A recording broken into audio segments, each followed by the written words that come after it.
자, 그럼 지금부터 행사를 진행하겠습니다. 오늘 사회를 맡게 될 저는 수원갑 지역위원회 사무국장을 맡고 있는 장진산입니다. 반갑습니다.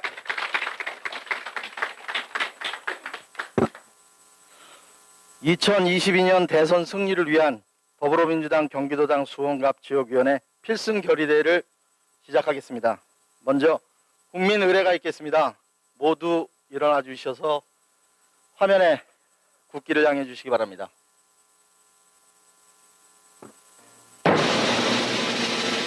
국기에 대하여 경례.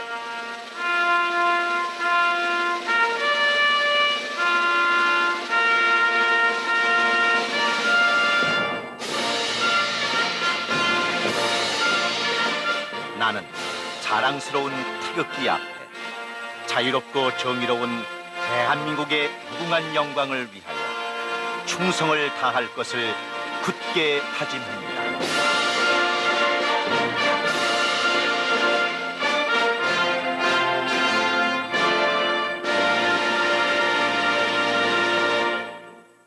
바로 착석해 주십시오. 애국가는 생략하기로 하겠습니다. 먼저 오늘 필승 결의대회에 축하를 해 주시기 위해서 우리 지역위원장님이신 우선 김승원 국회의원님께서 환영사가 있으시겠습니다. 모두 큰 박수로 맞아주시기 바랍니다.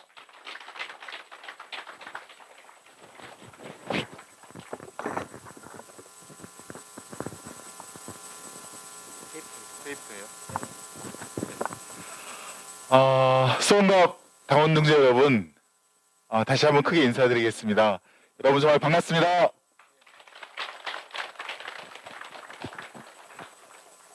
저희가 코로나로 정말 이산가족 아닌 이산가족이 되어서 여러분 자주 뵙지 못하고 또 이렇게 큰 공간에서 한꺼번에 한자리에서 뵙지 못한 그런 아쉬움이 많았는데요.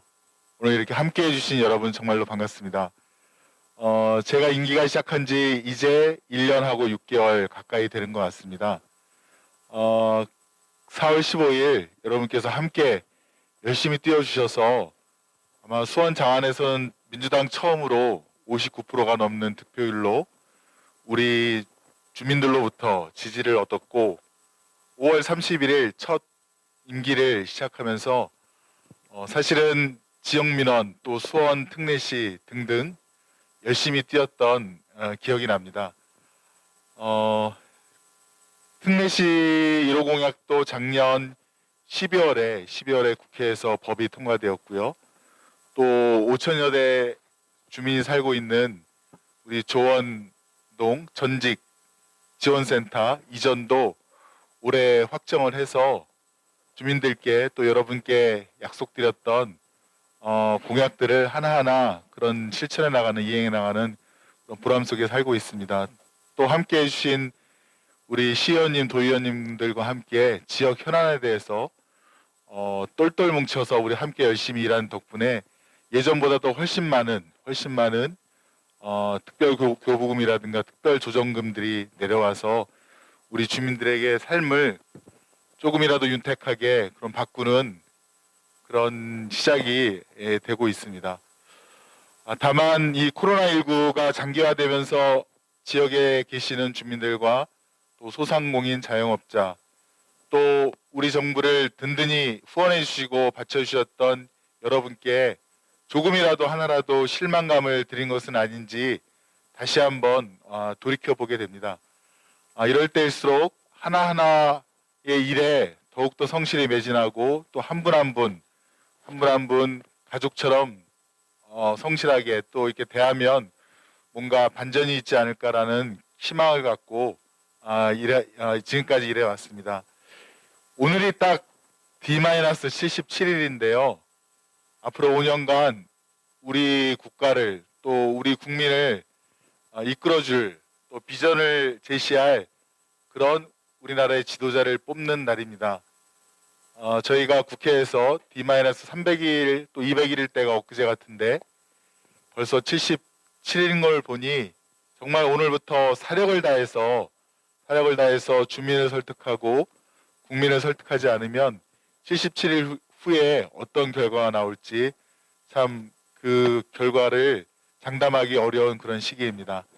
다행히 이재명 후보님이 굉장히 실용적이고 또 아주 국민들에게 다가가는 정책으로 다니는 곳마다 국민들의 지지를 얻고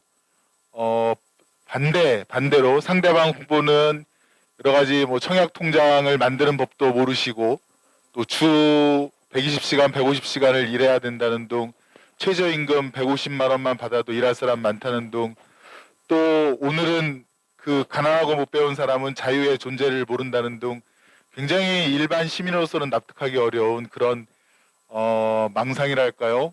실언을 많이 하기 때문에 그나마 국민들께서 두 후보를 평가하는데 좀 더 자신감 있게 분명하게 해 주실 거라 생각합니다. 저는 그 시작이 우리 수원 장안이 되었으면 좋겠습니다. 사람 소중한 걸 알고 또 고난 가운데 가난 가운데 소년공에서 출발해서 그 독한 도금이라고 하죠. 독극물 같은 도금을 하면서 자신의 손금도 다 헤어지고 후각을 잃은 우리 이재명 후보, 책 한 자라도 보기 위해서 그런 약품들, 독한 약품들 속에서 일하면서도 책을 봤던 그 이재명 후보, 그리고 검정고시로 본인의 하나하나 목표를 향해서 실천해 왔던 사람, 그 사람이 꼭 우리나라를 이끌 비전, 또 성공한 사람은 물론 가난한 사람도 약한 사람도 함께 아우를 수 있는 억강부약의 정책을 실천해 줄 만한 그런 인물이 꼭 이번에도 우리의 지도자가 되어서 우리 국가를 또 우리 지역을 한 번 더 업그레이드 시키는 정말 문화강국으로서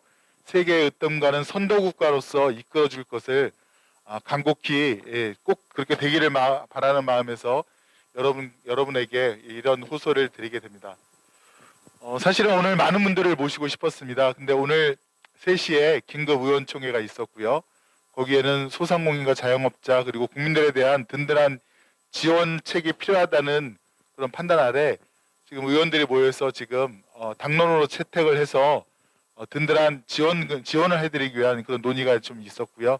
4시 20분부터는 이재명 후보님이 직접 국회에 와서 의원들과 간담회를 하는 시간이라서 오늘 사실은 그 강연을 해주실 진성준 의원님만 오시게 됐고 다른 의원들께서는 아마 계속 대통령 후보님과 그런 얘기를 하게 될 것입니다.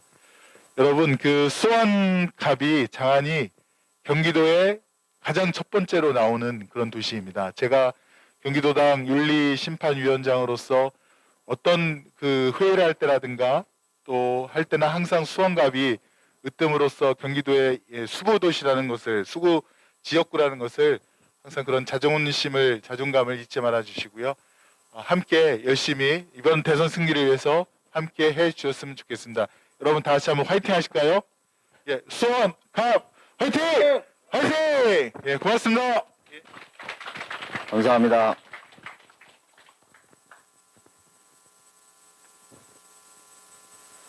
다음은 저희 더불어민주당 경기도당 선거대책위원회 수원갑 선거대책위원회의 명단이 있습니다. 저희 오늘 이분들을 소개해 드리고요. 한 분 한 분 소개해 드리겠습니다. 호명할 때마다 간단히 일어나서 인사해 주시고요. 큰 박수로 맞아 주셨으면 감사하겠습니다. 화면을 좀 띄워주세요. 먼저 경기도당 수원갑 상임선대위원장이신 김승원 위원님이십니다.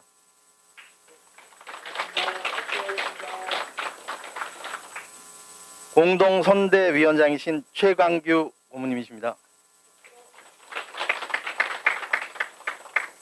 선대 부위원장이신 박승종 고문님 오셨습니다. 여러 고문님들이 계신데요. 오늘 이병록 고문님 오셨습니다. 감사합니다. 정경모 고문님, 마재성 고문님 오셨나요? 오셨군요. 정동근 고문님 오셨습니다. 감사합니다. 이지학 고문님 오셨습니다. 감사합니다.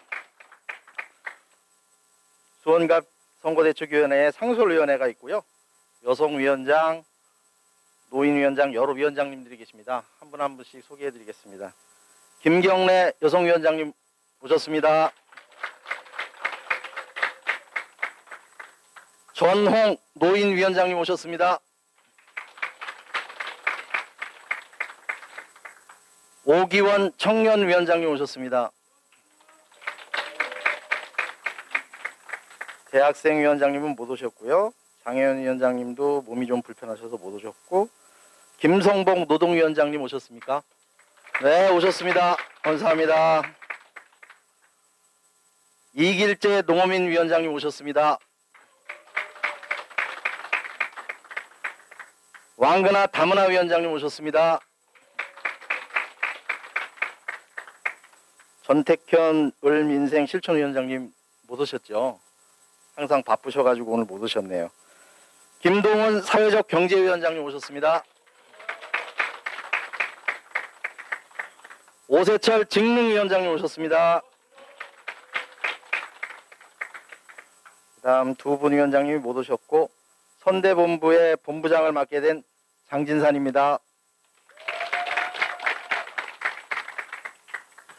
선대본부 부본부장을 맡아주실 배영준 특보님 오셨습니다.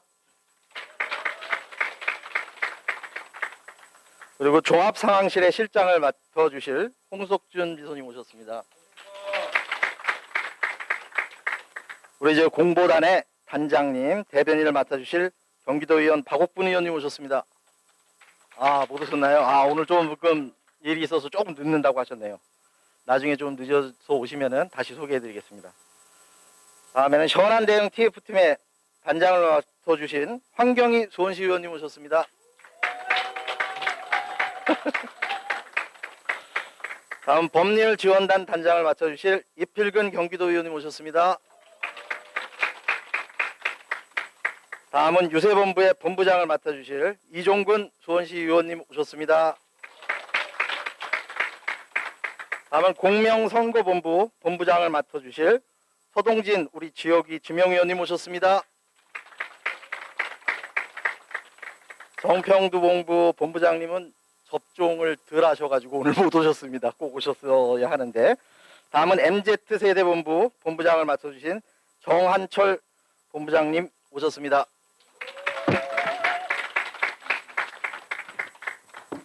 다음은 전략정책본부 본부장이신 양재필님 오셨습니다. 앞에 계십니다. 그 다음에 조직본부 본부장을 맡아주실 이진민님 오셨습니다. 다음은 직능본부 본부장을 맡아주실 강영우 시의원님 오셨습니다. 다음은 노동본부 본부장을 맡아주실 박명규 수원시 시의원님 오셨습니다. 농어민본부 본부장을 맡아주실 김유균님 오셨습니다. 온라인본부 본부장을 맡아주실 이경수님 오셨습니다. 안녕하세요. 다음은 국민참여본부 본부장을 맡아주실 허성근 회장님 오셨습니다. 부문본부 본부장님은 조한영님 오셨습니까? 못 오셨군요. 다음은 특별위원회가 있는데요. 신복지위원회 위원이신 홍정식 위원님은 오늘 못 오셨다고 하셨고요. 다음에 사회적 대전환의 한장희 의원님 오셨습니까? 오늘 못 오셨고요. 그러면 박민우 균형발전위원회 이재범 회장님 조금 늦는다고 하셨는데 아직 못 오셨군요. 다음은 평화번영위원회 위원이신 김영일님 못 오셨고, 실용외교위원회 이혜영님 못 오셨고 좀 늦는다고 하셨고요. 안전사회위원회 위원이신 윤용식님 오셨나요?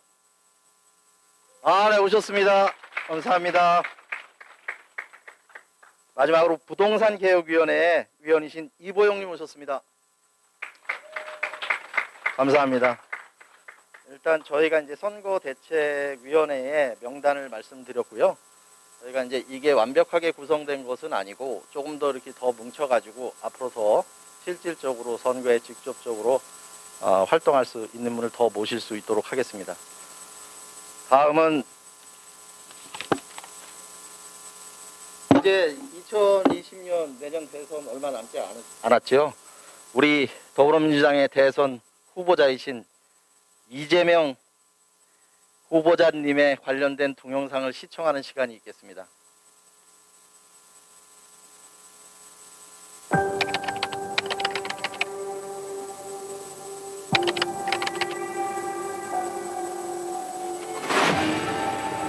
검찰, 언론, 경제 이 기득권 카르텔은 여전히 우리 사회를 옥죄고 있습니다.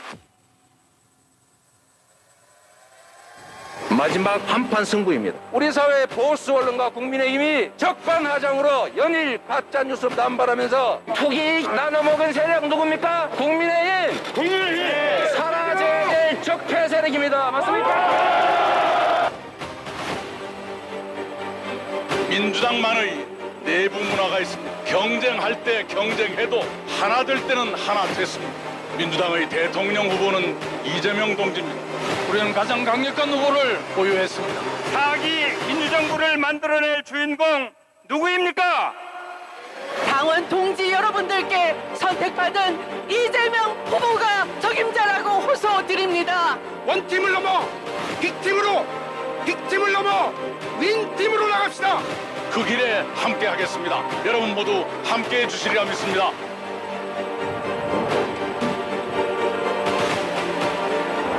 나는 헌법을 준수하고 국가를 보위하며 조국의 평화적 통일과 국민의 자유와 공리의 정진 및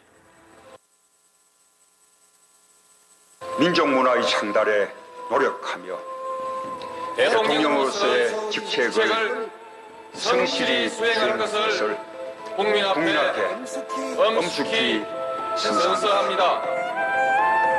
민주당의 대변화 이재명은 당원과 함께 20대 대선 승리, 이재명은 국민과 함께 대한민국 대전환, 이재명은 합니다. 감사합니다.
전북 도민들께서 우리 이재명 후보를 따뜻하게 맞아주셔서 그렇게 춥게 느끼시지는 않을 것 같습니다. 저는 지난번에 선대위 발대식에서 이재명이 민주당이다 이렇게 얘기를 했습니다. 가난으로 학교를 가지 못하고 공장에서 팔을 다쳐 신음하던 한 소년공이 있었습니다. 그러나 소녀는 좌절하지 않았습니다. 입술을 깨물며 포기하지 않았습니다. 가난을 부끄러워하지도 않았습니다. 꿈이 있었기 때문입니다. 현실의 절망을 이겨내겠다고 하는 투철한 의지가 있었기 때문입니다. 제가 출신이 비천합니다. 비천한 집안이라서 주변에 뒤지면은 더러운 게 많이 나옵니다. 제가 태어난 걸 어떡하겠어요. 그러나 정말 저 열심히 살았습니다. 정말로 최선을 다했고 주어진 일 공직자로서 할 수 있는 최대치를 했습니다. 진흙 속에서도 꽃은 피지 않습니까? 앞으로도 그럴 겁니다. 그 속에서 바른 길을 찾아서 손 함께 잡고 앞으로 한 발짝씩이라도 나가겠습니다, 여러분. 이재명 후보는 스스로의 힘으로 여기까지 왔습니다. 이제 우리가 이재명 후보의 손을 잡아줘야 합니다.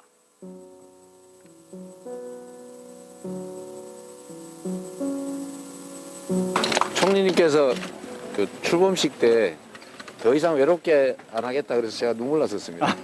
그렇지. 네. 동지 여러분께 묻겠습니다. 4기 민주정부 창출 이재명과 함께 해 주시겠습니까? 이재명과 함께 대한민국 대전환 이루어 주시겠습니까?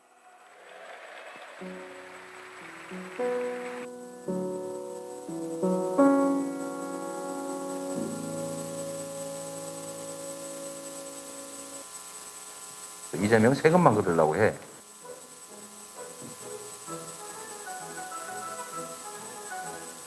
말이란 맥락이 있는 거죠. 맥락이. 예? 앞뒤 맥락이.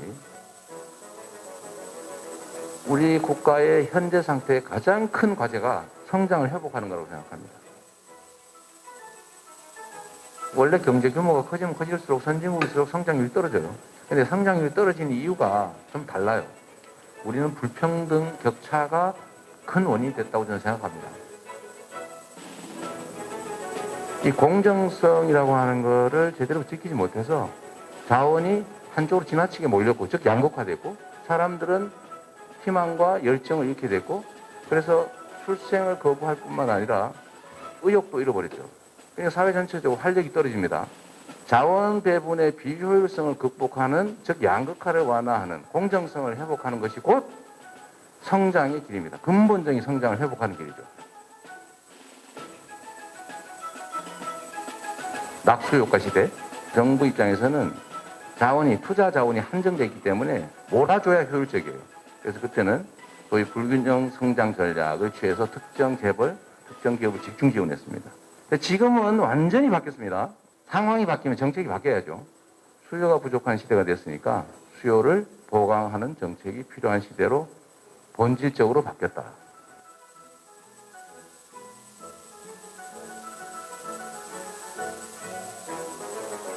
당연히 자본주의 시장 경제 질서는 민간 중심이 가야 돼요. 일자리도 민간이 만드는 것이고, 그럼 국가의 역할은 뭐냐? 공정한 경쟁의 룰을 만드는 거죠. 예를 들면 독점으로 횡포를 부린다든지 이런 걸 막아야죠. 그러나 규제 중에서도 이제 창의와 혁신, 합리적 경쟁을 가로막는 그런 규제도 있습니다. 그런 것은 또 완화하거나 없애야 되겠죠. 저출산을 어떻게 극복할 수 있느냐? 청년 세대는 이렇게 생각합니다. 나도 이렇게 고통스러운데 나보다 더 고통스러운 미래를 내 자식들한테 물려준단 말이야. 나도 고생해가면서 뭐하러 해 그거를. 결국은 사회 전체의 희망을 만들어내야죠. 그 중에 하나가 저는 성장의 회복이라고 보는 거예요. 기회가 좀 늘어난다. 그래, 취업하는데 별로 문제가 없어. 최소한 인간적인 삶은 보장이 돼. 굶어 죽지는 않을 거예요. 기본소득을 도입해서 최소한의 인간적 존엄을 유지할 수 있는 삶은 보장이 된다. 이재명 세금만 걷으려고 해. 그러나 그건 사실이 아닌 거죠.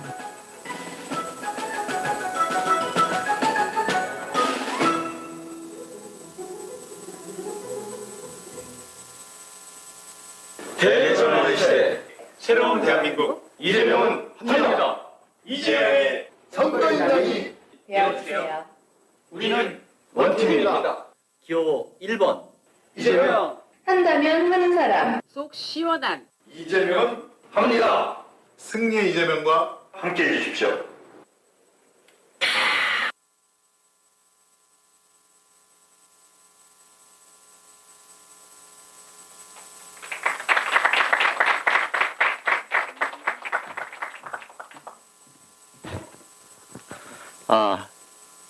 우리 이재명 후보자님 동영상을 잘 봤습니다.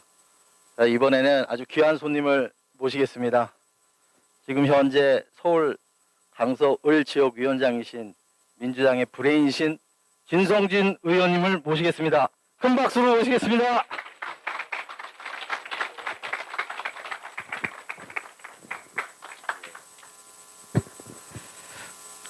반갑습니다. 진성준입니다. 우리 김승원 의원님이 국회에서도 굉장히 점잖으신데 이렇게 점잖은 분들에게 드리는 국회에서의 상이 있어요. 혹시 들어보셨는지 모르겠습니다만 백봉 신사상이라고 있습니다. 저는 우리 김승원 의원님이 아직 2년밖에 안 돼서 조금 내년이나 내후년쯤에는 꼭 백봉 신사상을 타실 거라 이렇게 생각을 하는데, 그 백봉 신사상은 국회에 출입을 하는 정치부 기자들이 투표를 해가지고 제일 표가 많이 나온 분에게 드리는 상이에요. 근데 저는 백봉 신사상을 꼭 한번 타보고 싶은데, 제가 그래도 재선인데도 6년이 지나도록 한 번도 후보에도 못 올랐습니다. 신사가 아니라는 것이죠. 근데 우리 김승원 의원님은 꼭 한번 백봉 신사상을 타실 것 같아요. 그런 김승원 의원님의 지역구라서 그러신지 우리 당원들 모두가 다 굉장히 진중하시고 차분하시고 점잖으신 것 같습니다. 저 마스크를 좀 벗고 말씀드리겠습니다. 고맙습니다. 올라가야 됩니까? 혹시 제가 저희 사무실에서 드린 프레젠테이션이 있나요? 그거를 어떻게 리모컨으로 합니까? 아니면 그냥 그렇게 하셔야 됩니까? 큰일 났네. 그걸 좀 띄워주십시오. 올라가지 말고 그냥 여기서 하죠 뭐. 그러자면 요 앞에 조명을 좀 꺼주셔야 되겠어요? 네.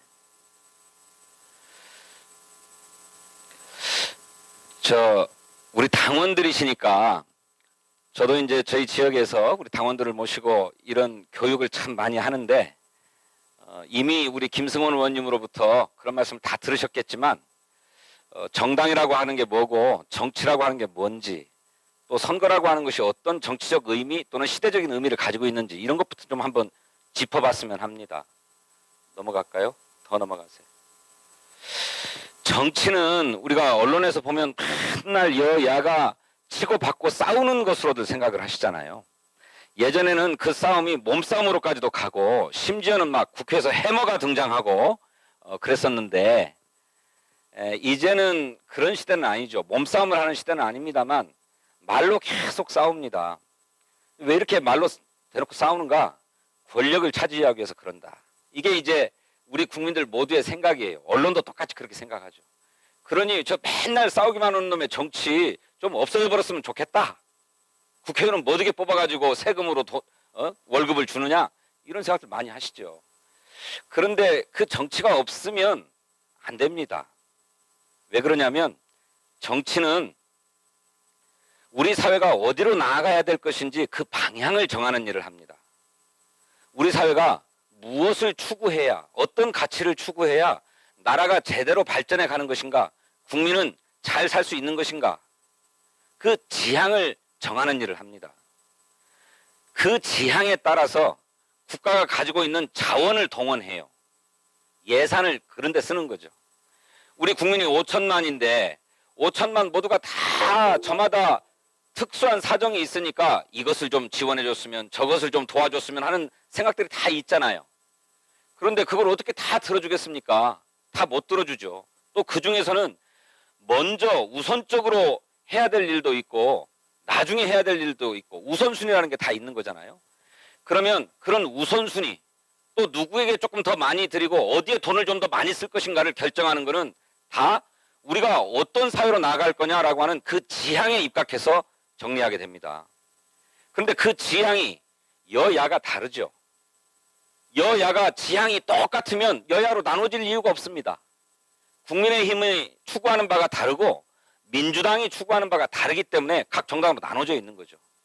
근데 권력을 잡으면 그걸 주도적으로 해나갈 수가 있어요. 그래서 대통령이 되고자 하는 거고, 그래서 국회의원이 되고자 하는 거고, 또 지방의 단체장과 의원이 되려고 하는 거죠. 근데 우리 언론은 이 무엇을 추구하느냐라고 하는 이 가치의 문제, 또 이 가치에 입각해서 국가가 가지고 있는 자원을 어떻게 나눌 것이냐라고 하는 데는 별 관심이 없어요. 그냥 싸우는 데만 관심이 있어요. 여야가. 또 여야가 안 싸울 때는 당 내에서 누가 어떻게 싸우느냐 이런 것만 관심이 있어요. 그래서 누구 계보니 뭐 줄이 어떻더니 이런 것만 보니까 우리 국민들이 환멸을 느끼게 되죠. 정작으로 정치가 중요한 것은 우리 사회의 지향과 가치를 확정하는 일을 하기 때문에 그렇다.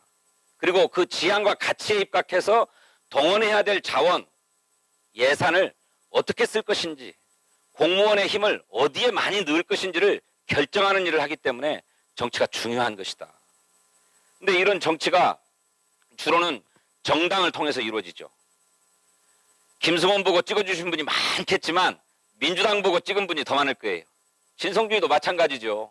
진성준이 뭐 누가 얼마나 알아서 진성준을 찍습니까? 저 사람이 어떻게 살아왔는지 무슨 생각을 하고 있는지 다 모르잖아요.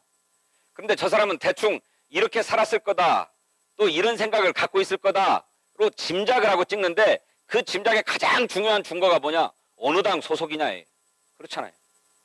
민주당 빼면 다 시체들이에요. 그런데 국회의원만 되고 나면 자기가 잘나서 된 줄 알아요. 정당이 굉장히 중요하다. 정당을 통해서 하는 건데, 정당이라고 하는 건 뭔가, 이거 저 정치학 사전에 나오는 얘기인데, 정당은 먼저 정치 권력을 획득하는 것을 목표로 합니다. 아까 얘기했던 대로 그런 가치를 정하고 가치에 필요한 자원을 효율적으로 동원하기 위해서 권력을 잡으려고 해요. 그걸 목표로 합니다. 그러니까 니네들 배불리려고, 니네들 으스대려고 권력을 잡는 게 아니고 일을 하려고 권력을 잡으려고 하는 거죠.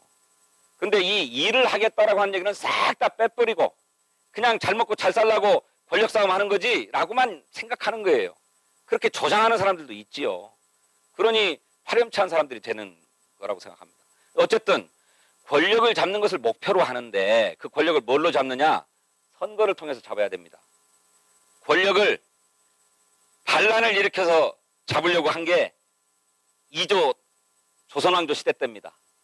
스스로 왕이 안 내주니까 밀란을 일으켜가지고 왕을 거꾸로 끌어내리고 자기가 왕이 되려고 했던 거죠.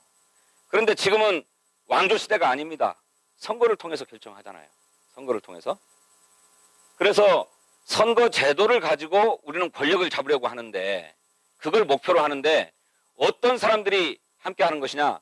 정치적 견해가 같은 사람들이 모이는 겁니다. 정치적 견해가 다르면 같은 당이 아니에요. 그러니 정치적 견해가 언제나 같아야 돼요. 정치적 견해가 같으려면 어떻게 해야 되는가? 매번 당이 무슨 말을 하는지, 당이 어떤 노선을 추구하는지, 당 지도부가 무슨 얘기를 하는지, 대통령 후보가 무슨 얘기를 하는지 늘 공부해야 돼요. 그걸 모르면 정치적 견해가 달라져 버려가지고 같은 당이라고 할 수가 없어요. 세 번째로 공통된 정책에 입각해야 됩니다. 우리가 어떤 가치를 추구할 것인지 또 그게 예산을 어떻게 거기에 동원할 것인지 하는 문제는 다 뭘로 이루어집니까? 법으로 이루어지죠. 법으로. 또는 정책으로 이루어지죠. 그러니 정당을 같이 한다라고 하는 것은 공통된 정책에 입각해야 됩니다. 정책이 서로 다르면 정당이라고 할 수 없어요. 물론 당 내에도 개인적인 편차가 있습니다. 김승원 의원 생각과 진성준이의 생각이 똑같을 수는 없잖아요. 조금씩 다르죠. 그런데 큰 틀에서는 같아야 됩니다. 이게 큰 틀에서도 안 같다? 그러면 같은 정당 안 하는 것입니다. 여기 계신 분들은 그러니까 다 같은 정책적 지향을 가지고 있다. 정책 노선을 가지고 있다. 이렇게 봐야 되는데 그런 정책 노선을 판가름하는 기준이 있습니다. 그게 당의 강령이죠. 당의 강령. 김승원 의원이 민주당의 정책 노선을 견지하고 있는지 어쩐지를 뭘로 판단합니까? 판단에 준거가 있어야 될 거 아니겠어요? 그게 강령입니다. 또 김승원 의원과 진성준이 조금 다른데 이네들이 모두 다 민주당원이라고 할 수 있는가를 판단하는 걸 뭘로 하느냐? 강령으로 하게 된다. 강령이 굉장히 중요합니다. 그런데 우리가 전당대회 많이 하지만 요즘은 코로나라서 전당대회도 이렇게 못하고 온라인으로 다 하고 했는데 체육관에 한 10,000명이 모여가지고 투표를 하잖아요. 투표를 하는데 당 강령을 개정하는 데는 아무 관심이 없어. 누구도 강령이 어떻게 바뀌는지 읽어보지도 않아요. 혹시 우리 민주당의 강령 읽어보신 분 계십니까? 강령? 강령 한 번도 안 읽어보셨죠? 강령 읽어보셔야 됩니다. 그래야 민주당원이라고 할 수 있습니다. 그런데 놓치지 않아야 될 게 있습니다. 민주당이라고 그래서 민주당원들만 좋아하는 정책, 민주당원들에게만 이익이 되는 정책을 하는가? 그렇지 않습니다. 일반적 이익이어야 돼요. 일반적이. 옛날에 계급정당이라는 게 있었습니다. 이를테면 노동자 정당 또는 지주 정당 또는 부르주아 정당 이런 게 있었는데 얘네들은 아주 노골적으로 다른 건 하나도 고려하지 않고 오로지 노동자의 이익만을 추구해요. 오로지 부르주아의 이익만 추구해요. 그 옛날식 계급 정당입니다. 그러면 선거에서 부르주아들은 부르주아 정당만 찍고 노동자들은 노동자 정당만 찍을 것 아닙니까? 그러면 다수를 점하고 있는 데가 늘 이기게 마련이죠. 그러다 보니 모든 현대 정당들은 정책 노선을 분명하게 하지만 이 정책 노선이 모두에게 좋은 것이다. 모두에게 좋은 것으로 해야만 합니다. 그렇지 않고 민주당원이라고 민주당원들만 잘 먹고 잘 사는 정책을 추진하면 그 지지 받겠어요? 그럴 수가 없는 거죠. 그래서 정당이라고 하는 것은 정치 권력의 획득을 목표로 정견을 같이 하는 사람들이 공통된 정책에 입각해서 일반적 이익을 증진시키고자 결합한 정치적 결사다. 이렇게 정의합니다. 그러니까 우리가 민주당으로 다 함께 모여있고 여기는 수원갑 지역위원회인데 수원갑 지역위원회라 하더라도 우리가 같이 정당을 한다라고 하는 말씀은 바로 이런 것이 같기 때문에 그런 거다라고 생각하셔야 된다고 생각합니다. 이게 이제 정치학 원론인데 흔히 대통령 선거를 시대정신의 대결이라고 부릅니다. 그러면 시대정신, 그럼 혹시 시대정신이 뭐냐? 시대정신이 뭐라고 생각하세요? 시대정신. 시대정신은 어떤 사회가 또는 어떤 국가가 이 단계에서 한 단계 더 발전하려면 반드시 해결해야 될 아주 근본적인 문제가 있을 텐데 그 근본적인 문제를 해결하는 처방이 뭐냐? 그게 곧 시대정신이라고 생각합니다. 이를테면 일제시대 때에도 여러 가지 문제들이 있었을 것 아니겠어요? 신분의 문제도 있을 것이고 빈부의 문제도 있을 것이고 온갖 문제들이 다 있었을 거예요. 그런데 일제시대의 가장 근본적인 문제는 일본으로부터 식민지 지배를 받고 있다는 것이었어요. 그러니 이 항일 독립이 일제시대의 최고의 시대정신이었을 것입니다. 그렇지 않습니까? 그런데 이 일제시대의 시대정신이라고 하는 것은 아무나 할 수 있는 게 아니죠. 목숨을 걸어야 가능한 일 아닙니까? 그러니 우리 국민들도 다 항일 독립을 마음속으로는 바라지만 가장 뜨거운 분들이 가장 선각자들이 몸을 던져서 재산을 다 팔아서 독립운동을 한 거죠. 그러니 우리 국민들이 그 어려운 살림살이에서도 그때는 지금보다 얼마나 더 어려웠겠습니까? 농사 짓고 노동해서 벌은 돈을 헐어가지고 독립군 자금을 댔잖아요. 자금을 댔잖아요. 내가 밥을 굶어도. 그게 곧 시대정신이었던 겁니다. 군사 독재 시절에는 뭐가 시대정신입니까? 그때도 많은 문제들이 있었을 거예요. 하지만 군사 독재를 종식하고 민주주의를 만들어내는 것, 이것이 시대정신이었을 겁니다. 다른 문제도 많이 있었겠죠. 그렇지만 이런 근본적인 문제를 먼저 해결하지 않으면 다른 건 다 부차적이다. 그렇지 않습니까? 독재시대에 출세를 해가지고 판사, 검사가 다 됐어. 그러면 뭐합니까? 독재에 부역하는 판검사인데. 그렇지 않습니까? 그러니 내가 인간답게 살려면 독재부터 종식해야 되겠다. 이렇게 생각했던 거죠. 그리고 그런 사람들을 다 존중하고 존경했죠. 김대중 대통령은 그런 군사 독재를 종식하기 위해서 목숨을 걸고 싸웠던 분 아닙니까? 사형 선고까지 받아가면서 미국의 망명도 당하고. 그렇기 때문에 우리 민주당은 군사 독재 시절의 시대 정신인 반독재 민주화를 실현하기 위해서 투쟁한 정당이고 노력한 정당이다. 그게 우리 민주당의 정체성이다. 그런데 이제는 민주화가 됐잖아요. 군사독재는 이제 더 이상 발붙이지 못하잖아요. 박근혜가 촛불혁명으로 탄핵당하게 생겼을 적에 계엄령을 준비했다고 하지만 탱크로 못 밀고 나왔잖아요. 민주화가 됐어요. 정치학 교과서에 어떤 나라가 민주화가 됐냐 안 됐냐를 판가름하는 가장 중요하고 핵심적인 증거가 하나 있다고 그러는데 그게 뭐냐면 그 나라가 선거를 통해서 여야를 바꿀 수 있느냐 없느냐가 증거라고 그럽니다. 우리나라는 선거를 통해서 정권을 바꿀 수 있는 나라죠. 그 역사가 처음에 언제 이루어졌습니까? 1997년에 처음으로 이루어졌어요. 김대중 대통령이 야당 총재였는데 대통령 후보로 나와가지고 정권을 바꿨죠. 수평적 정권 교체. 어떤 분들은 YS가 민주화 운동을 한 야당 인사니까 그 사람이 대통령 됐으면 그때부터 민주화된 거라고 볼 수 있다. 그런데 민주정부가 아니고 문민정부에 불과합니다. 왜 그렇습니까? 왜 당당하게 민주정부란 말을 못 씁니까? 정권 교체가 아니기 때문에 그렇습니다.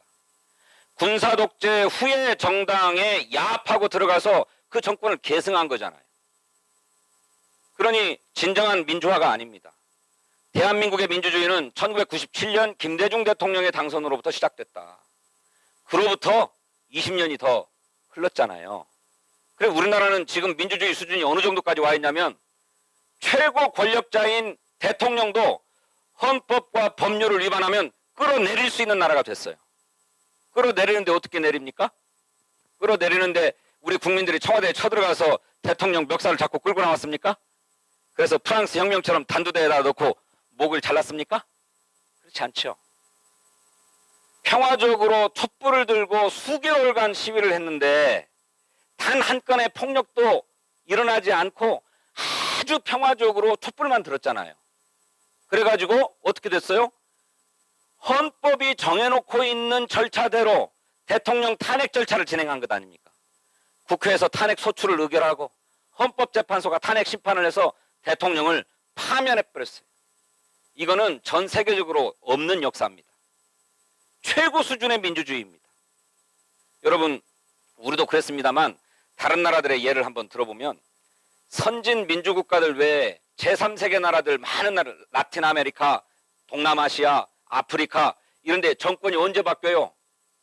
군사 쿠데타나 일어나야 바뀌죠. 우리도 1961년에는 군사 쿠데타, 박정희가 쿠데타 일으켜서 정권이 바뀌었고 1980년에는 전두환이가 쿠데타를 일으켜서 정권이 바뀌지 않았습니까?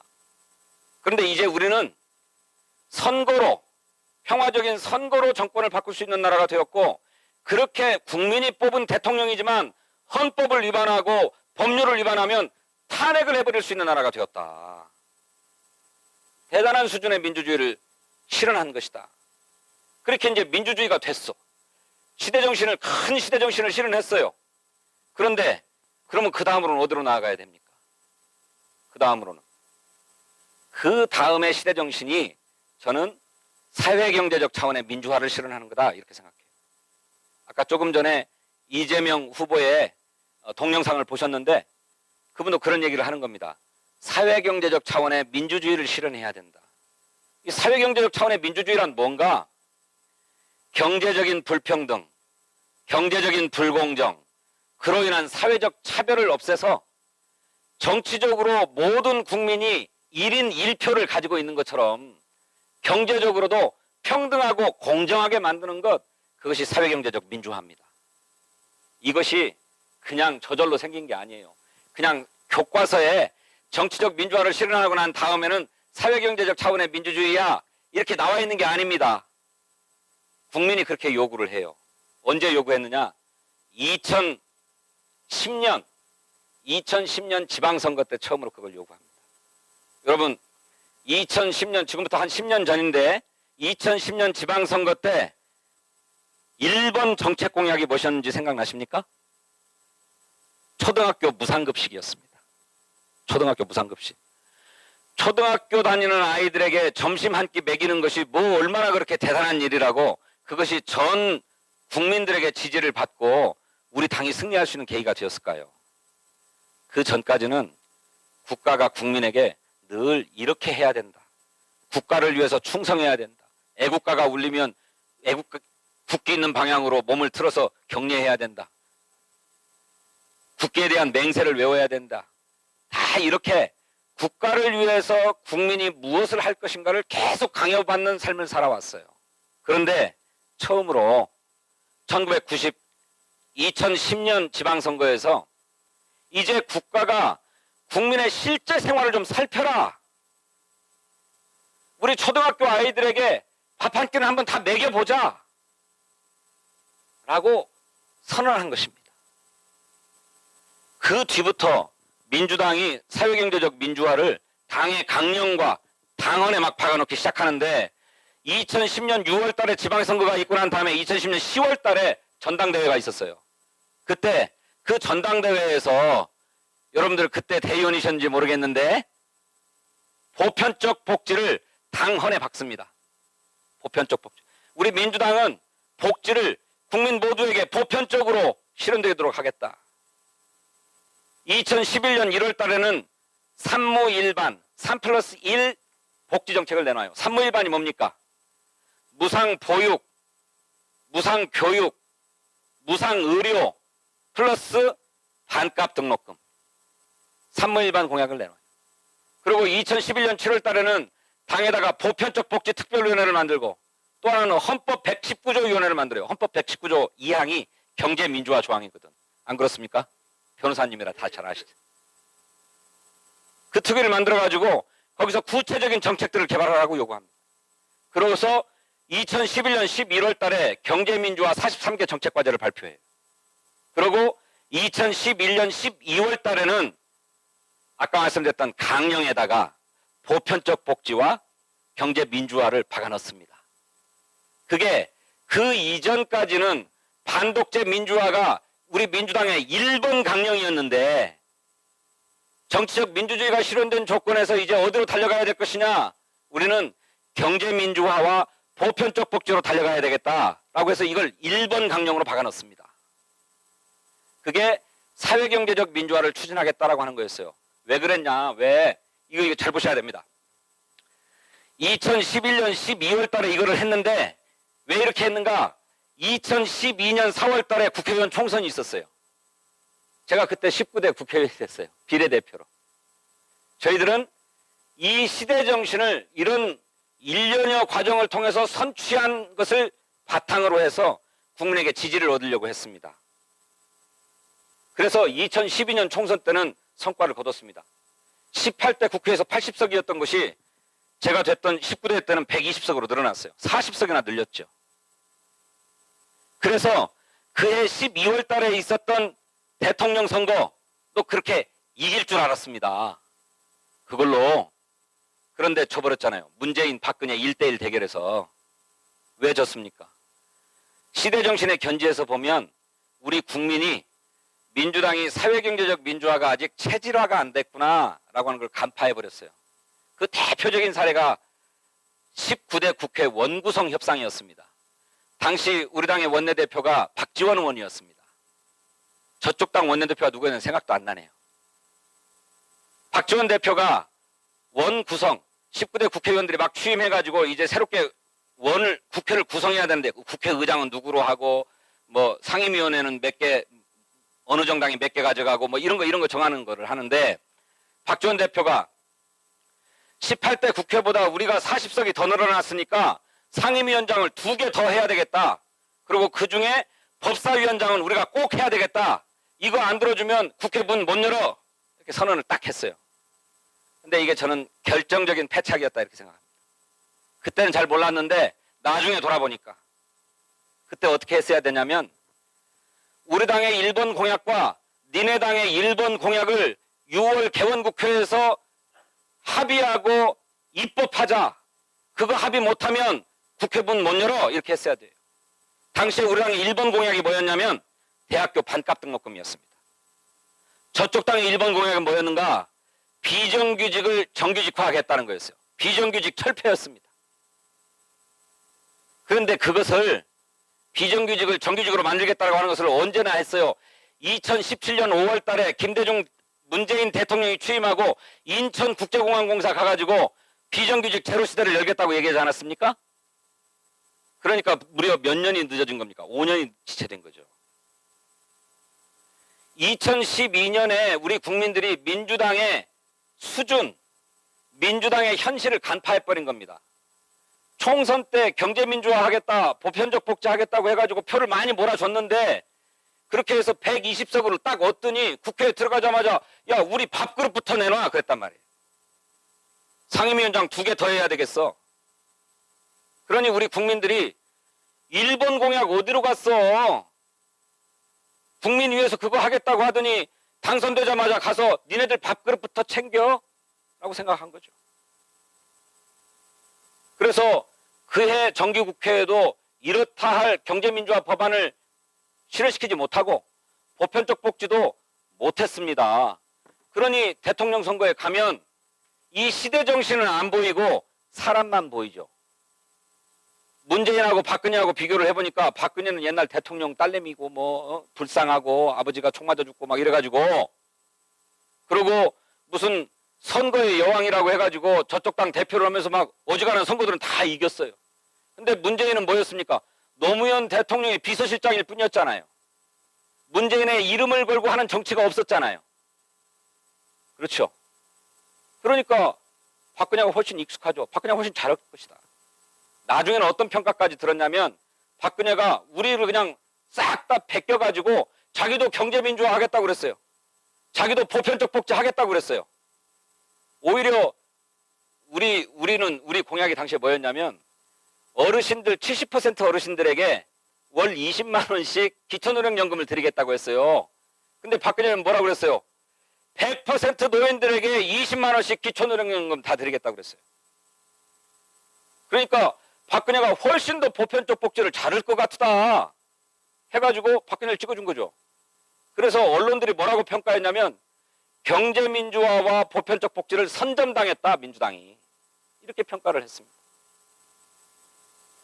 우리 국민이 민주당이 아직 경제민주화를 말로는 떠들어도 보편적 복지를 말로는 떠들어도 아 뼛속까지 그렇게 안 바뀌었구나 그냥 과거에 머물러 있구나 반독재 민주화에 이걸 간파해버린 바람에 그렇게 되었다. 저는 그렇게 생각을 해요. 그런데 그 박근혜가 대통령 되더니 그냥 싹 다 번복해버렸잖아요. 그리고 국정은 손 탈탈 털고 최순실한테 맡겨놓은 것 아닙니까? 네? 그래가지고 나중에 탄핵을 당했죠. 그러니 문재인 정부의 1차 과제는 뭐였냐면 시대적 과제는 뭐였냐면 사회경제적 민주화를 추진하는 것이었습니다. 그런데 그게 문재인 정부 과제의 전부가 아니었어요. 박근혜가 망쳐놓은 게 너무 많아. 너무 많아갖고 저 물 한 잔만 주세요. 아이고 예, 아이고 위원장님께서 직접. 네, 고맙습니다.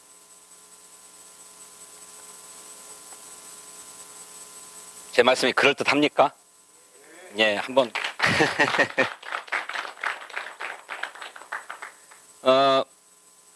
이것만이 아니었어요. 전임 정권이 저질러놓은 일이 너무나 폐악들이 많았습니다. 가장 대표적인 것이 세월호 사건이에요. 국가가 왜 존재합니까? 국민의 생명과 재산을 지키기 위해서 국가가 존재하는 건데 우리 아이들이 배에 갇혀가지고 물속에 빠져서 죽어가는 모습을 전 국민이 12시간 동안 생방송으로 지켜보고 있었어요. 그런데 그 아이들을 지키겠다고 해경이 뛰어들어가서 망치질을 한 번을 했습니까? 해군이 뛰어들어가서 무엇을 한 번 했습니까? 안 했죠? 대통령은 뭐 하고 있었어요? 지금도 7시간 동안 뭐 했는지 모르지 않습니까? 그러니 우리 국민들이 뭐라고 했습니까? 이게 나라냐 이게? 당장 광장에서 그 피켓을 들고 나온 것 아닙니까? 이게 나라냐? 세월호 시위를 하면서. 그러니 문재인 정부는 이게 나라입니다. 나라란 이런 것이어야 합니다라고 하는 것을 우리 국민에게 분명하게 확인시켜드려야 하는 과제를 안게 되었어요. 그건 시대적 과제가 아니고 전임 정부가 잘못해서 만들어 놓은 과제였습니다. 두 번째 과제는 뭐였는가? 훼손된 민주주의를 다시 복원하는 거였습니다. 여러 것 볼 것도 없어요. 여러분 2012년도 대통령 선거할 때 이명박에서 박근혜로 넘어갈 때 이명박 정부의 국가정보원이 비밀 조직을 만들어 가지고 인터넷에서 댓글을 달고 국민 여론을 조작하지 않았습니까? 국군 기무사령부, 군사 비밀 정보기관 아닙니까? 기무사령부에서 댓글 부대를 비밀리에 만들어 놓고 인터넷 여론 조작했지요. 그것으로 모자라 가지고 뭣도 했어? 국군 사이버 사령부라고 하는 또 비밀 군사 조직이 있어요. 사이버 사령관이 국정감사 나와 가지고 사이버 사령부는 그 존재 자체가 비밀입니다. 이렇게 얘기를 했어요. 그 국군 사이버 사령부에다가 비밀 부대를 만들어 놓고 국민을 상대로 심리전을 벌인 것 아닙니까? 인터넷에서. 그게 뭐예요? 총칼만 안 들었지 군대가 또 비밀 정보기관이 인터넷상에서 쿠데타를 벌인 것이나 똑같은 거 아닙니까? 민주주의를 완전히 훼손시켜 놔버렸죠. 이거를 복원하는 일을 해야 했습니다. 그래서 국가정보원 정상화시키고 기무사령부 정상화시키고 사이버 사령부 정상화시키고 이런 군내 개혁, 정보기관 개혁들을 쭉 추진했는데 마지막 남은 성역 같은 것이 하나 있어요. 그게 검찰이에요. 검찰. 이놈들을 그냥 개혁을 하려고 그러는데 잘 안 돼가지고 지금 계속 저항을 하고 있고 오늘날에는 그 총수가 대통령 후보라고 나와 있는 것 아닙니까? 끈질기게 저항하고 있죠. 이것도 문재인 정부가 해결해야 될 민주주의 복원이라고 하는 과제. 이거 시대적 과제가 아닙니다. 그거 진즉 달성했던 거예요. 문재인 노무현 정부 때 다 달성했던 것이 이놈들이 훼손해 놔가지고. 그래서 이거는 전임 정부가 남겨놓은 과제다. 세 번째 과제가 또 있습니다. 남북관계. 전쟁 날 뻔했잖아요. 개성공단 다 문 닫고 철수하고 핵실험하고 막 불바다 된다고 그러고 전쟁 날 뻔했습니다. 전쟁 나면 어떻게 됩니까? 북한만 죽습니까? 우리도 다 죽는 것 아닙니까? 안 죽었다 해도 살아남은 사람들이 1950년 그 전쟁의 폐허에서 세계 8등 나가는 나라를 만들어 놨는데 이걸 다시 전쟁의 폐허에서 다시 일어납니까? 어떻게 일어납니까? 이런 남북 관계에서의 전쟁 가능성을 없애버리고 정상화시키고 평화체제로 정착시키고 돌아가는 이 일을 했어야 했습니다. 그게 문재인 정부의 과제였습니다. 시대적 과제이기도 하지만 그거는 전임 정부가 저질러 놓은 일 때문에 떠안게 된 과제였다. 그러니 아까 시대적인 과제였다고 하는 시대정신이라고 하는 사회경제적 민주화와 함께 네 가지 과제를 동시에 걸머지고 가야만 했던 게 문재인 정부다. 김대중 대통령 참 불쌍한 대통령입니다. IMF 위기만 아니면 그의 대중경제론으로 우리 경제의 근본을 바꿔놨을 거예요. 그런데 IMF 위기를 맞아가지고 대중경제론 평생 갈고 닦았던 김대중 노믹스를 다 포기하고 IMF가 요구한 대로 신자유주의 정책을 받아들일 수밖에 없었잖아요. 노무현 대통령도 그 뒤를 이어서 계속 그렇게 갈 수밖에 없었잖아요. 그런데 우리 민주당은 문재인 대통령도 불쌍한 대통령입니다. 전임 정부가 완전히 망가뜨려 놓은 나라를 넘겨받아가지고 그거를 정상화시키는데 더 나아가서 시대정신에 입각해서 한 발 더 나아가야만 했어요. 그게 뭔가 여러 가지 정책이 있지만 제가 핵심만 얘기합니다. 그게 뭐냐? 그게 소득주도 성장입니다. 소득주도 성장. 문재인 정부는 아까 얘기했던 대로 사회경제적 민주화란 경제적 불평등과 경제적 불공정을 완화시켜서 사회적 차별을 없애자라고 하는 것인데 문재인 대통령은 이 경제적 불평등의 가장 큰 문제가 뭐냐를 뭘로 봤냐면 소득의 격차가 너무 크다 이걸로 보셨어요. 돈을 많이 버는 사람은 엄청나게 많이 벌고 못 버는 사람 너무 못 버는데 이 못 버는 사람들의 최저임금을 좀 올려줘가지고 격차를 좀 줄여야 되겠다. 소득의 격차를. 그리고 이것만으로 안 돼. 이것만으로 안 되니까 복지체계를 잘 정비해가지고 복지하느라고 들어가는 개인이 써야 될 돈을 전략하게 만들어주자. 쉽게 아이들 낳아서 키우는 거는 국가가 다 아동수당 주고 보육수당 줘가지고 다 키워. 그러면 애 키우는 데 들어가는 돈은 전략일 거 아닙니까? 전략되죠. 어르신들 기초노령연금을 많이 들으면 제가 어르신들 부모님들 봉양하기 위해서 드리는 용돈 그만큼은 전략되잖아요. 이렇게 소득이 늘어나면 쓸 수 있는 돈이 늘어나면 소비를 하게 된다. 소비를. 우리 생활 수준이 높아졌으니까. 그래서 과거에는 수출만이 살 길이다라고 정책을 쭉 펴왔는데 그것만 갖고 안 되더라. 왜냐하면 우리가 수출을 아무리 잘하고 싶어도 수입을 해나가는 나라의 경제가 안 되면 수출이 안 되거든요. 그러니까 우리가 경제 의존도가 다른 나라에 너무 많이 높다는 거잖아요. 그러니 내수를 좀 튼튼하게 해야 되겠다. 내수를. 그런데 어떤 나라의 경제가 내수만으로도 그저 그렇게 그냥 유지될 만 하려면 인구가 1억은 돼야 된답니다. 1억. 근데 우리는 분단 때문에 5,500만 밖에 안 되잖아요. 북한하고 합치면 한 8천만, 9천만 되잖아요. 그러면 거의 1억쯤에 가니까 수출에만 막 안 매달려도 다른 나라 경제가 좀 망해도 우리끼리 살 수 있어요.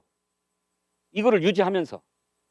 그래서 내수를 좀 키워 올려야 되겠다. 내수를 키워 올리려면 어떻게 해야 돼? 우리 국민들이 쓸 수 있는 돈이 생겨야 되는데 돈을 어떻게 생기게 만들 건가? 하나는 최저임금을 올려서 또 하나는 생활비를 줄여주어서 복지로. 이거를 하려고 그랬는데 보수주의자들이 난리를 폈죠. 최저임금을 올리면 경제 다 망해 죽는다. 최저임금 못 주니까 다 자른다. 막 일자리를 잃는다. 막 그랬잖아요. 그리고 또 복지체계를 강화하겠다고 그러면은 포퓰리즘으로 나라 망한다. 복지 포퓰리즘 뭐 베네수엘라가 그것 때문에 망했고 그리스가 그것 때문에 망했다고 난리였잖아요. 네. 그래서 이렇게 막 그럼에도 불구하고 이렇게 한 발 한 발 한 발 가는 중인데 임기 말에 엄청난 복병을 만나버립니다. 어마어마한 복병을 만나버려요. 그게 뭡니까? 부동산이죠. 아파트라고 하는 복병을 만나버립니다. 근데 생각해 보니까 경제적 불평등이라고 하는 것이 소득의 차이에서도 나타나지만 이 아파트 한 채가 있냐 없냐에 의해서 엄청나게 달라져 버리잖아요. 월급 얼마 받느냐는 별로 중요하지 않아. 아파트 한 채면 몇 달 만에도 몇 억씩 올라 버리니까. 그죠? 아파트라고 하는 복병을 만나버립니다. 그러니까 경제적 불평등의 가장 핵심적인 문제는 소득에도 있었지만 그보다 더 핵심적인 것은 땅에 있었다. 주택에 있었다. 집에 있었다. 라고 하는 것을 알게 된 거죠. 물론 문재인 정부라고 다 손 놓고 있었던 것 아닙니다. 아파트 값이 어느 지역에서 오른다고 그러면 그 지역에 해당하는 정책을 딱 쓰려고 했어요. 핀셋으로. 근데 사람이 바보입니까?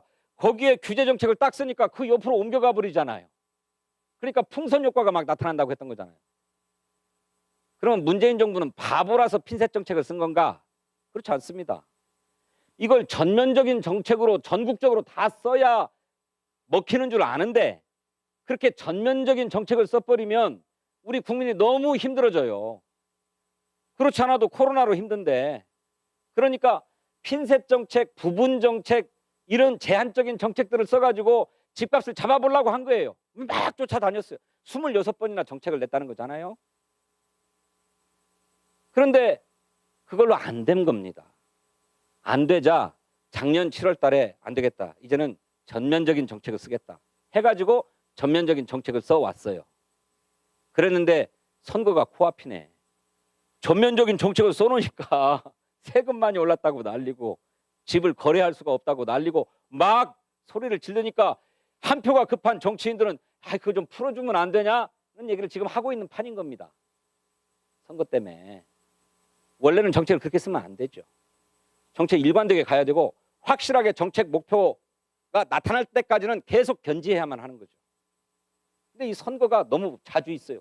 2년마다 한 번씩 큰 선거가 있어. 2년마다. 어떤 때는 대통령 임기는 5년이고 국회의원 임기는 4년이고 다른 건 다 4년이잖아요. 대통령 임기도 저는 4년으로 해야 한다고 생각해요. 잘하면 한 번 더 할 수 있도록 미국처럼 4년 중임제로 바꿔야 된다고 생각하는데 그러면 주기가 딱 맞아.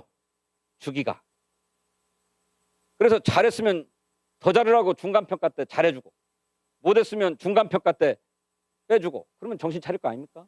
이렇게 해야 되는데 임기 말에 집이라고 하는 토지라고 하는 복병을 만나가지고 이것이 차기 정부의 핵심 과제가 돼버렸습니다. 그래서 사회경제적 민주화라고 하는 시대 정신을 실현하려면 부동산 문제하고 정면 승부하지 않을 수 없습니다. 부동산 문제하고 정면 승부할 사람을 이번에 뽑아야 됩니다. 그래야 대한민국이 한 단계 더 올라설 수 있습니다. 이제 정치적 민주주의는 실현했는데 사회경제적 차원의 민주주의로 나아가야 되는데 경제적 불평등을 완화하고 또 시계가 없네. 거의 제가 언제까지 해야 됩니까? 이제 끝내야 됩니까? 벌써 그렇습니까? 그러네요. 예, 이제 끝내 갈게요. 앞으로 할 얘기가 굉장히 많은데 벌써 다 가버렸네요. 그래서 예, 뭐 아마 20 몇 페이지 돼요 이게 한참 많은데 어쨌든 경제적 불평등을 완화하고 경제적 불공정을 완화해서 사회적 차별을 없애는 것이 우리 시대의 과제입니다. 근데 이 과제를 실현하는 것이 시대 정신인데 그 과제를 가장 잘 실천할 수 있는 사람이 누구냐? 우리는 이재명 후보다라고 해서 그를 우리 당의 대통령 후보로 뽑은 것입니다. 그런데 경기도민들께서는 이재명이 어떻게 살아왔는지 또 성남시장, 경기도지사로서 무슨 일을 어떻게 해왔는지를 너무나 잘 아시는데 서울 사람은 잘 몰라요. 저도 같은 민주당이지만 이재명 후보하고는 국회의원을 한 번도 같이 해본 적이 없어가지고 저분이 어떤 법을, 어떤 삶을 살아왔는지, 평소에 어떤 인품을 가지고 있는지 또는 어떤 법을 내려고 하는지, 어떤 정책을 추구하는지를 잘 몰랐어요. 이재명이라고 하는 좋은 정치인이 우리 성남시장이다 그러니까 그냥 좋게 생각하고, 경기도지사다 그러니까 좋게 생각했을 뿐이지 잘 몰랐어요. 그런데 이 이재명이 기득권 세력하고 싸워가면서 기득권 세력들로부터 회유도 당하고 협박도 당하고 그랬는데 이거에 하나도 굴하지 않으니까 음해를 하기 시작해요. 음해를. 그래가지고 무슨 전과 사범이니 무슨 형수 쌍욕이니 또 뭐요 또 뭐 김부선이하고 연애를 했느니 이런 얘기를 막 하고 있잖아요. 그런데 이게 이재명에게 씌워진 다 누명들이다. 그게 누명이라는 거 다 잘 아시잖아요. 진실을 다 아시잖아요. 잘 모르십니까? 반응이 잘 모르시는 것 같은데. 다 잘 아시죠? 너무 점잖으셔가지고. 다 잘 아시잖아요. 그런데 우리 경기도민들은 그게 누명이라는 것을 다 잘 알고 이재명의 진실을 다 아는데 다른 사람들은 잘 몰라요. 다른 사람은 잘 몰라요. 그러니 이재명의 진실만 제대로 알려주면 저 사람은 그냥 화전민의 아들로 태어나서 13살 먹어서 공장에 가서 돈 벌어야 했잖아요. 초등학교만 나와가지고. 그러니 그 어렵게 살아가는 사람들의 처지와 심정을 누구보다도 잘 알아요. 그리고 그거에 맞서서 한거에 온 사람이고, 변호사가 어떻게 돼서는 변호사가 돼서 자기 혼자 잘 먹고 잘 살 수도 있지만 그렇게 하지 않고 성남에다가 변호사 사무실을 내가지고 노동자들 변론하고 서민들 변론하면서 살아왔잖아요. 그걸 인정받아가지고 성남 시민 운동의 대표가 되고 성남시장이 되고 경기도지사가 된 것 아닙니까? 그렇기 때문에 누구보다도 그 경제적 불평등의 문제를 잘 알고 있는 사람, 몸에 그냥 체화되어 있는 사람이다. 경제적 불공정 또 그로 인한 사회적 차별을 자기가 평생 동안 겪어왔던 사람이기 때문에 이 문제와 싸우는데 흔들림 없이 비타협적으로 싸울 사람이다 라고 우리는 믿고 그를 민주당의 대통령 후보로 선출한 것입니다. 그러면 한번 돌이켜 보십시오. 2012년도에 박지원 원내대표가 사회경제적 민주화가 시대적인 과제인데 총선 이기고 나서 야 우리 밥그릇 2개 더 줘 라고 해가지고 2012년 대선에서 우리가 패배했는데 이제 사회경제적 민주주의의 문제, 이것이 본 궤도에 올라있는 이런 상황에서 누구를 뽑아야 되는가? 사회경제적 민주화가 뼛속 깊이 체화되어 있는 사람을 우리의 대표 선수로 뽑아야 그 약속을 국민이 바라는 바를 실천해 갈 수 있지 않겠습니까? 그래서 우리는 이재명을 대통령 후보로 뽑은 것이고 이번 선거에서 반드시 대통령 만들어야 된다. 그래야 대한민국이 한 단계 더 올라간다. 진정한 선진국이 되는 것이다. 이렇게 말씀드리고 싶습니다. 고맙습니다. 감사합니다. 큰 박수로 다시 한번 큰 박수 부탁드리겠습니다.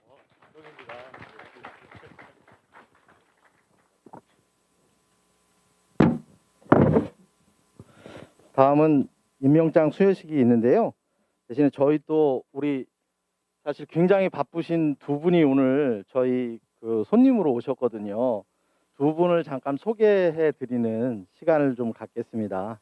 사회자 직권으로 해서 저희 이제 그 더불어민주당의 앞으로도 큰 일을 하실 것이고 우리 수원 지역사회에서도 앞으로 큰 일을 하실 두 분이 오셔서 잠시 인사 말씀을 듣는 시간을 갖겠습니다. 먼저 김준혁님 오셨습니다. 앞으로 나와주세요.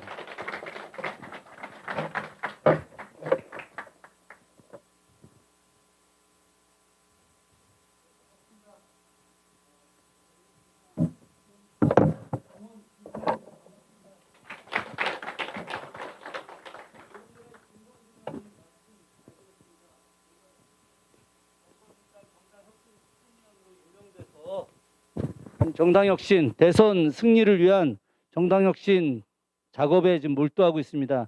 저희 내부에 세 가지를 중심으로 잡고 있는데 더 내려놓고 더 포용하고 더 젊게 이게 정당혁신 이번 목표입니다. 더 내려놔야지 기득권을 내려놓는 더불어민주당의 모습을 보여야만이 국민들이 더 감동받고 이런 혁신안을 통해서 대선 승리를 하고자 합니다. 지금 김승원 의원님하고 같이 민주당 혁신위원 같이 하고 있는데요. 사실 그 김 의원님하고 저하고 어려서부터 이 지역에서 같이 활동을 하고 자라고 성장해 왔습니다. 김승원 의원님 또 여기 계신 우리 많은 당원 동지 여러분들과 함께 새로운 미래 만들어 가겠습니다. 하나만 말씀드리겠습니다.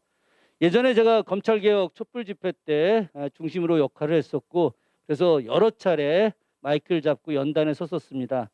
그때 한 200만 명 앞에서 제가 연설을 할 때 어떤 이야기를 했었느냐. 최근 여의도 서초동 앞에서 가장 많이 팔리는 게 쓰레기 봉투다. 검찰개혁에 참여했던 많은 우리 시민들이 지역에 있는 그 일대에 있는 쓰레기를 담아서 잘 치우기 위해서 쓰레기 봉투를 엄청나게 많이 사서 그 일대 편의점 가장 많이 팔린 게 쓰레기 봉투였다.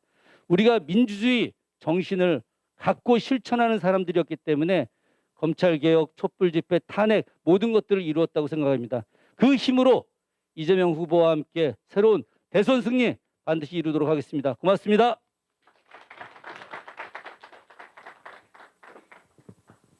예, 다음은 김희겸님 앞으로 모시겠습니다.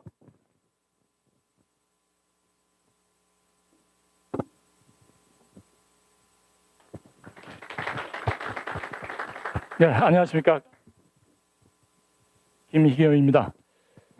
저는 현재 이재명 대선 후보 국민안전지킴 특보단장으로 활동하고 있습니다. 저는 이재명 지사님과 함께 경기도에서 2년 반가량 행정 1부지사로 일을 했습니다. 제가 본 이재명은 국민과의 약속을 말로서가 아니라 행동으로서 성과로서 실천한 사람입니다.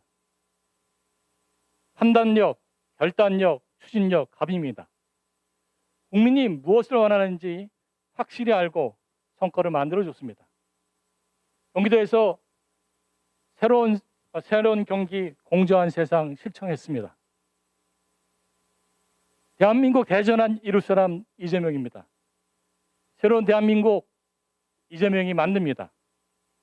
저도 장안의 아들 김승원 의원과 또 이 자리에 계신 당원 동지 여러분과 함께 내년도 대선 승리, 지선 승리를 통해서 민주정부 4기 정권 창출에 힘을 보태겠습니다.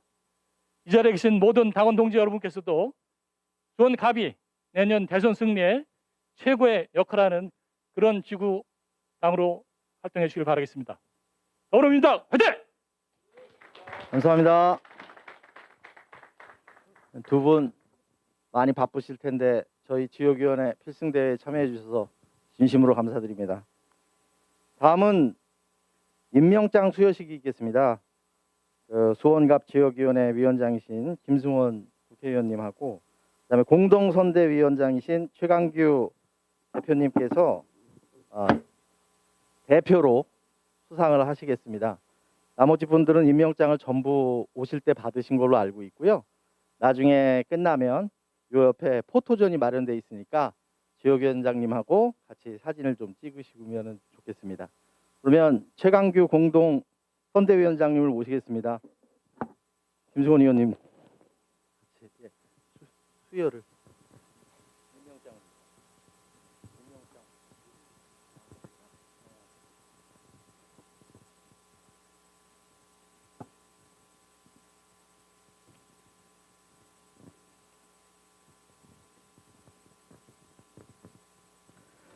임명장 성명 최강규.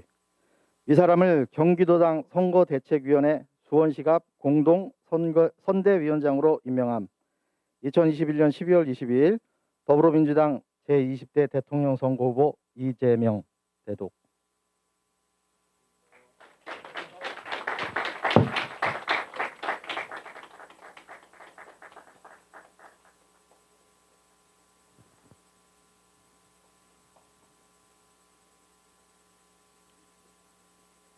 다음은 자유발언 시간인데요. 이번 대선 승리를 위해서 각자 저도 한마디 하고 싶으면 하는 시간입니다. 누구든지 자유롭게 손을 드시고 말씀해 주시면 마이크를 좀 가져다 드시면 한마디 남기시면 좋을 것 같습니다. 혹시 대선 관련돼서 본인의 마음가짐이나 각오 이런 거 말씀해 주실 분 계십니까?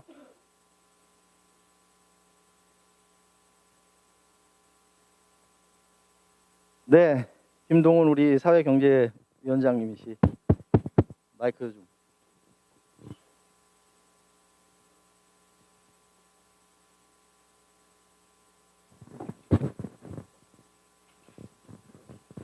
네, 인사드리겠습니다. 수원갑 사회적 경제위원장을 맡고 있는 김동훈입니다.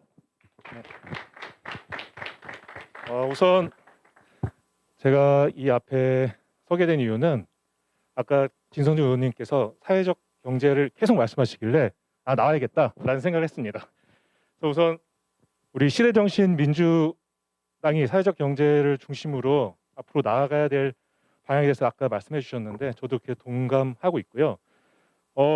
내년 대선을 위해서 저는 먼저 저희 SNS나 카톡을 저희 대한민국 대전환으로 다 바꿨습니다. 그러다 보니까 우선은 제가 만나는 고객들이 보수입니다. 보수적인 교수, 의사, 아니면 기업의 대표들.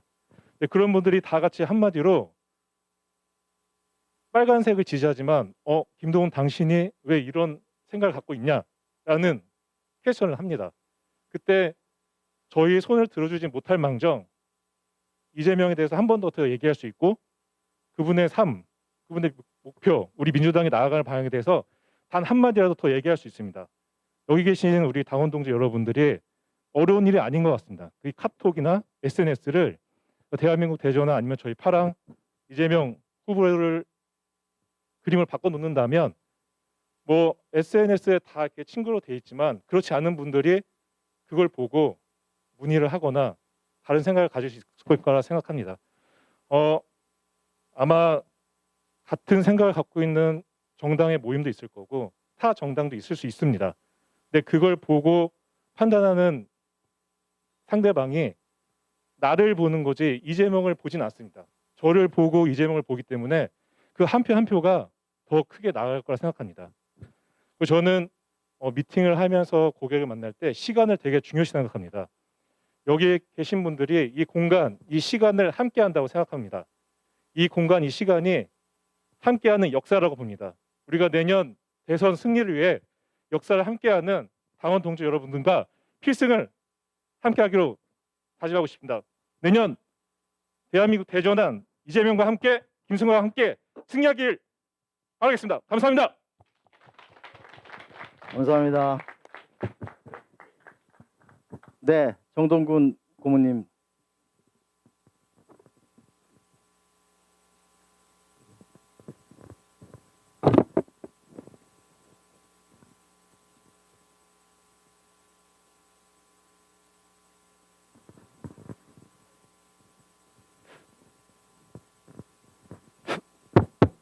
네, 반갑습니다. 정동훈 고문입니다. 길게 말씀만 드리고 한 말씀만 올리겠습니다.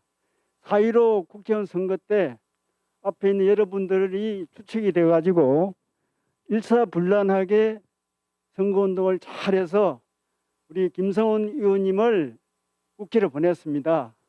그 연상에서 이번 대통령 선거에도 여러분들이 똘똘 뭉쳐서 이재명 후보를 꼭 대통령으로 모실 수 있는 힘을 발휘해 주기 바랍니다. 감사합니다. 감사합니다.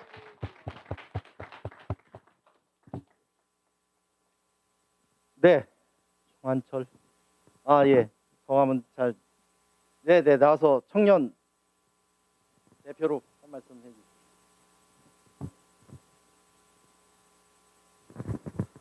네, 안녕하십니까. 더불어민주당 수원갑 당원 동지 여러분, 수원청년 환갑습니다. 좀 앞서. 아까 말씀해주신 존경하는 진성재 의원님 그리고 김성환 의원님께서 말씀해주셨다시피 이번 대선에서 얘기하는 사회경제민주화의 가장 큰 중심 축이자 앞으로의 중심 세대가 될 청년의 한 사람으로서 저는 그것을 진정으로 이루어줄 정당은 민주당, 그리고 그것을 실현해줄 수 있는 우리 후보는 이재명 후보, 그리고 수원갑의 김성환 의원님이라고 생각합니다. 아까 얘기 나왔던 세월호 사고에 그 세대에 저도 97년생으로서 제 친구들입니다. 그 사건을 겪고 그 아픔을 함께 했던 세대였는데 그때 그것을 이해해주고 함께 싸워주고 응원해줬던 정당은 민주당밖에 없었습니다.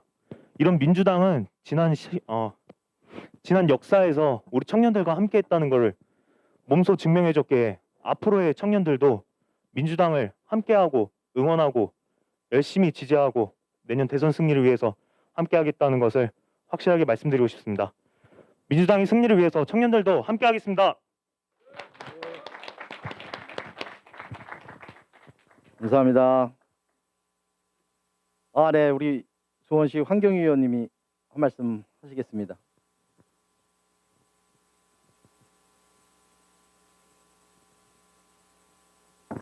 안녕하십니까. 현안 대응 TF인가요? 네, 단장을 맡고 있는 황경희입니다. 방금 전에 청년 환갑수 청년이 얘기한 세월호 얘기를 듣고 저도 나와야 되겠다고 생각을 했습니다. 그날 아침 저는 아이를 학교를 보내고 소파에서 떠나지 못하고 하루 종일 울었던 날이었습니다. 그때 우리 아이가 수일고등학교 2학년 그 다음 주에 제주도 수학여행을 가기로 예약이 돼 있었고요. 구조가 다 됐다고 했었는데 여전히 배는 그렇게 있었습니다. 그런 시절이 다시 오지 않기 위해서 우리는 22년 정권 재창출해야 됩니다. 여러분, 이재명 후보가 그렇게 얘기합니다. SNS밖에 없다는 거 아시죠? 그분은 딱 그렇게 말씀하십니다. 그래서 여러분은 항상 매일같이 단 10분에게라도 하루에 10분 10개씩 10개의 카톡방에 전달을 꼭 하십시오. 그러면 내년 우리는 이재명과 함께 정권 재창출할 수 있다고 봅니다. 그 세월호의 그 아픔을 다시 잊지 않기 위해서 우리 대한민국 대전환 2022년 이재명과 합니다. 이상입니다. 감사합니다. 또 있으신가요? 네, 주영훈.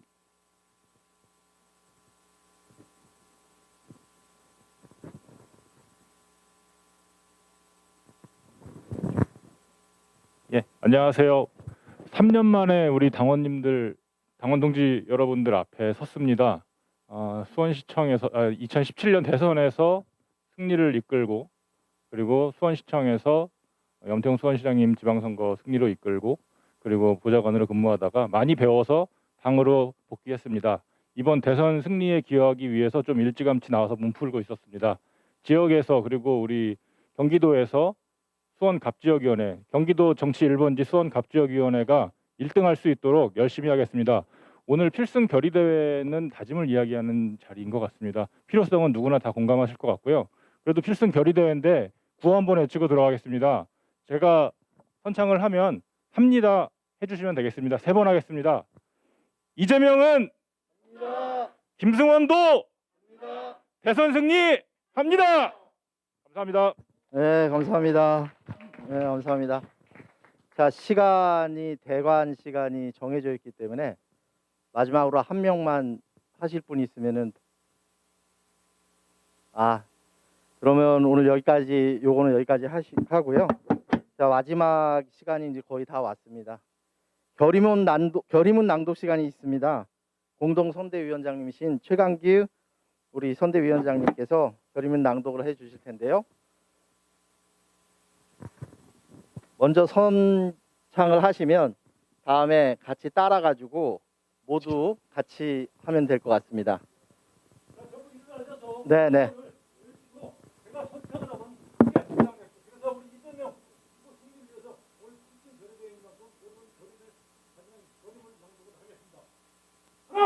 하나.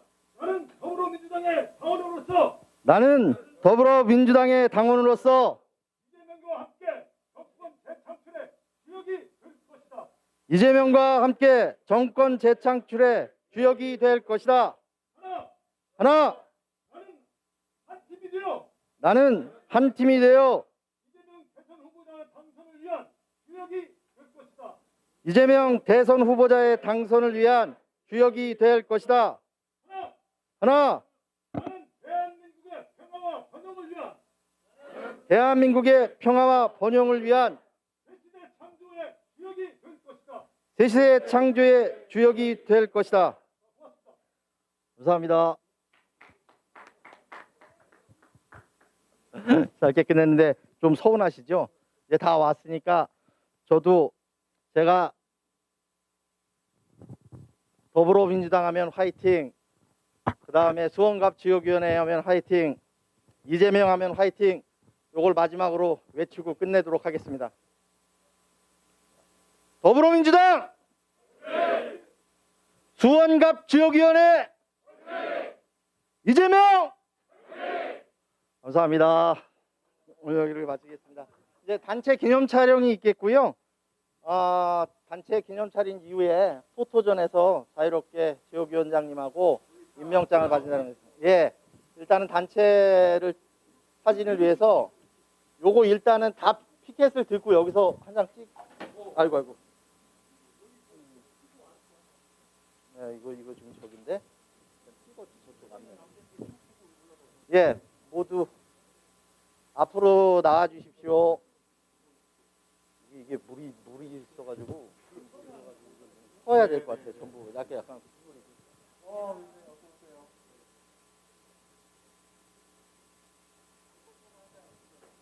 여기 좀 굽히고 이렇게 해야 될 것 같아요. 여기 물이 젖어가지고 지금. 올라가.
거?